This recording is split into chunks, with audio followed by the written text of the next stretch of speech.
course he didn't, Cricket said, turning back to us. Secretary of Defense! Unbelievable. Couldn't find his own ass with a map, let alone lead the armed forces into battle. It's like he's spitting on your father's grave. And now I'll have to smile and serve him pound cake at this afternoon's reception. Yes, the reception. I still had questions about the final guest count, what she'd arranged for parking.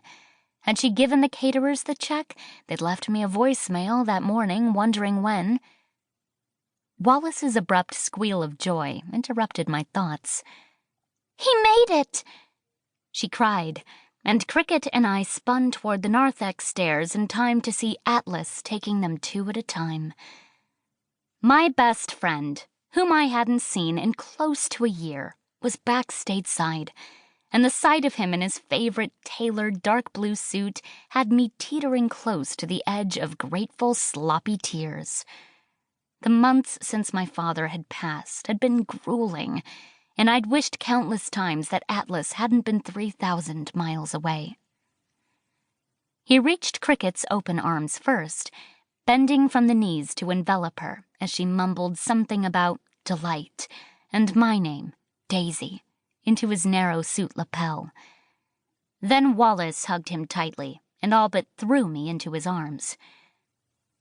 "Hi, Daisy," he said softly, pulling me close and resting his cheek on my hair, his hand on the back of my head in the way that made me feel delicate. "I can't believe your adventure getting here," I said when he released me. "What a debacle. One cancelled flight, another delayed, and a couple of British Airways agents who would do well never to see me again. You should have been there when they called my name from the standby list," he said. I shrieked like a little girl. I didn't know my voice could even reach that high. "Sounds like a thrilling performance," I said. "Will you stage a reenactment for us at the reception?" "Certainly," said Atlas. "I just need my own trailer to get into character." Behind the altar, the organist began to play a dirge. I wanted Atlas to keep us laughing, but, sensing his time was up, he squeezed my hand and left to take his pew. Cricket and Wallace looked at each other and then at me. "He came all the way from London," Cricket said, as though I didn't understand how travel works. "He was moving back anyway, Cricket," I said quickly, anticipating where this conversation was headed, wanting to cut it off at the pass. "He didn't come here just for us." "And is he back for good?" Cricket procured a vial of lip gloss from the pocket of her full black skirt and aimed it at my face. "Atlas is hard to pin down," I said, swatting her away. "When it comes to long-term plans, he gets restless. London is where he was born and raised. I can't imagine he'll stay away from it forever." Another couple, Georgetown doctors both, hustled in, and Cricket was forced, reluctantly, to abandon her beautification efforts. The pair seemed to appreciate that the service was about to start. From the sanctuary doors, they blew us kisses and mouthed, "Talk to you after."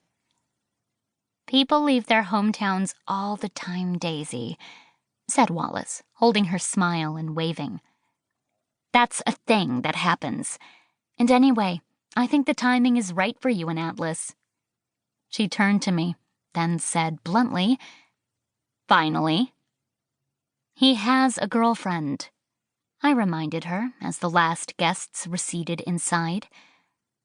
"In London," Cricket said. "How long do you think that will last now that he's back in D.C.?" Wallace asked. "Sorry to interrupt." Our soft-spoken pastor, out of nowhere, made Wallace jump. Thankfully, he was not there to judge our unchurchy topic of conversation, only to borrow Wallace. He wanted a few words about her eulogy. As I watched them review her script and the funeral program, I had to note that my sister wasn't wrong.